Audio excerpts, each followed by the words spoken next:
অপবিত্র কাপড় পবিত্র করার পদ্ধতি কি হবে?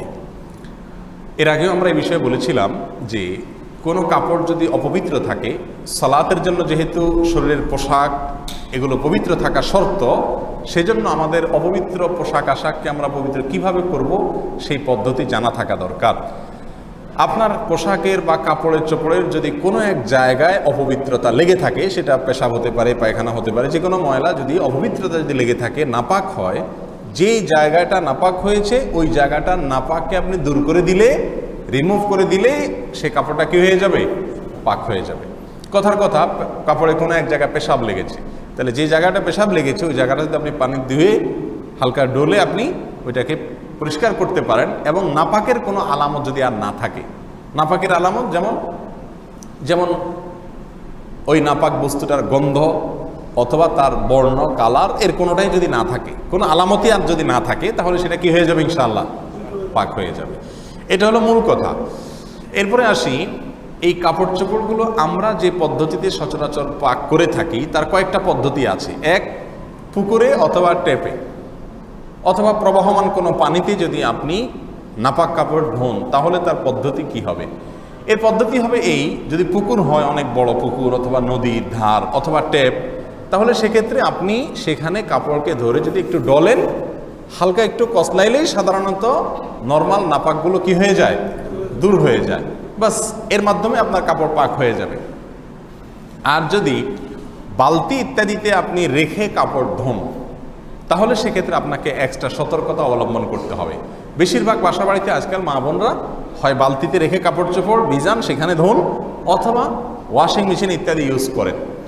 তো বালতিতে যদি আপনি অপবিত্র কাপড় ধোন, তাহলে খেয়াল করতে হবে, বালতিতে যদি পানি দেন, এরপর যদি কাপড় চুবান সেই পানিতে, অথবা কাপড় রেখে তারপরে পানি দেন, তাহলে কিন্তু অল্প পানিতে নাপাক কাপড় এর নাপাক লাগার কারণে সেই পানিগুলোও, বালতির পানিগুলোও কি হয়ে যাবে? নাপাক যদি হয়ে যায়, তাহলে ওই বালতির থেকে যদি আপনি কাপড়কে উঠান আর 10-12 চিপ দেন, তাহলে কোনো অবস্থাতে সে কাপড় কি হবে? নাপাক হবে না। কারণ বালতিতে আপনি কাপড় রেখেছেন, সেখানে অল্প পানিতে নাপাক লেগেছে, ওই পানিটাও কি হয়ে গেছে?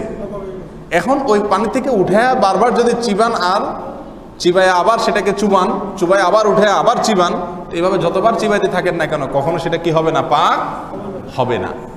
আপনি বালতিতে রেখেছেন পাউডার ইত্যাদি দিয়া, ঠিক আছে, সেখান থেকে ময়লা দূর হলো, এরপরে আপনাকে আলাদা ট্যাপের পানিতে ধরে সেটাকে কি করতে হবে? চিবাইতে হবে, তাহলে সেটা কি হবে? ইনশাআল্লাহ পাক হবে। আর যদি ওয়াশিং মেশিনে আপনি কাপড় ধোন, সেক্ষেত্রে ওয়াশিং মেশিনে আপনি যদি সমস্ত কাপড়গুলো দিয়ে দেন, আর যদি ওয়াশিং মেশিনটা অটোমেটিক ওয়াশিং মেশিন হয়, যেটা একদিক থেকে পাইপে পানি নিবে আর একদিক থেকে পানি দূর করবে, বের করবে, এরকম যদি হয়, তাহলে ইনশাআল্লাহ টেনশনের কোনো কারণ নাই। সেখানে পানি একদিক থেকে আসলো আর একদিকে চলে গেল, নাপাক পানিটা স্থির থাকলো না। এবং বেশিরভাগ ওয়াশিং মেশিন যেগুলো অটোমেটিক হয়ে থাকে, পানি এভাবে চলে যায়, আবার নতুন করে আসে, আবার চলে যায়, আবার আসে, এভাবে কয়েকবার যদি হয়, সেহেতু নাপাকের কোনো কিছু আর থাকার সম্ভাবনা থাকে না। বিধায় সেটা কি হবে? ইনশাআল্লাহ বিদিনিল্লাহ কাপড়গুলোকে পবিত্র করবে। তারপরেও সবচেয়ে ভালো হয় যদি আপনি ওয়াশিং মেশিনে বা বালতিতে অনেকগুলো কাপড় একসাথে ধোন, যেই কাপড়টা নাপাক আছে ওইটাকে টেপের সাথে হালকা একটু আগে চিবায়া নাপাক অংশটা দূর করে তারপরে এবার সবগুলোকে একসাথে রাখেন, তাহলে আর কোনো সমস্যা থাকবে না। এই হলো মোটামুটি কাপড়কে পাক করার পদ্ধতি। কিছু ভুল ধারণা আমাদের সমাজে প্রচলিত আছে। অনেকে মনে করেন কাপড় ধোয়ার শুরুতে যদি বিসমিল্লাহ না বলা হয়, তাহলে কাপড় কি হয় না? পাক হয় না। এটার কোনো ভিত্তি নাই। হ্যাঁ, যদি বিসমিল্লাহ বলতে পারেন, একেবারে টয়লেটের কমোডের আশেপাশে না হয়, পবিত্র জায়গা, ভালো জায়গা হয়, তাহলে যে কোনো ভালো কাজের শুরুতে মুমিন বিসমিল্লাহ বলবে, সেই সময় বলেন তো ভালো। কিন্তু বিসমিল্লাহ না বললে কাপড় পাক হবে না, এরকম কোনো কথা নাই। আবার অনেকে মনে করেন যে এতবার চিবাইতে হয়, 3 বার চিবাইতে হয়, 5 বার 7 বার চিবাইতে হয়, না হলে নাপাক থেকে যায়। এটাও ভুল ধারণা।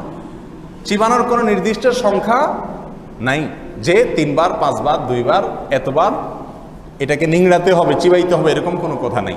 আপনি ধুয়ে সেটাকে নাপাকটা দূর করে ফেললেই হলো। এখন নাপাক দূর হয়েছে কিনা এটা বুঝবেন কিভাবে? ওই যে নাপাকের জন্য যদি কোনো কিনা থাকে, আলামত না থাকে, তাহলে বুঝবেন নাপাক কি হয়ে গেছে? দূর হয়ে গেছে।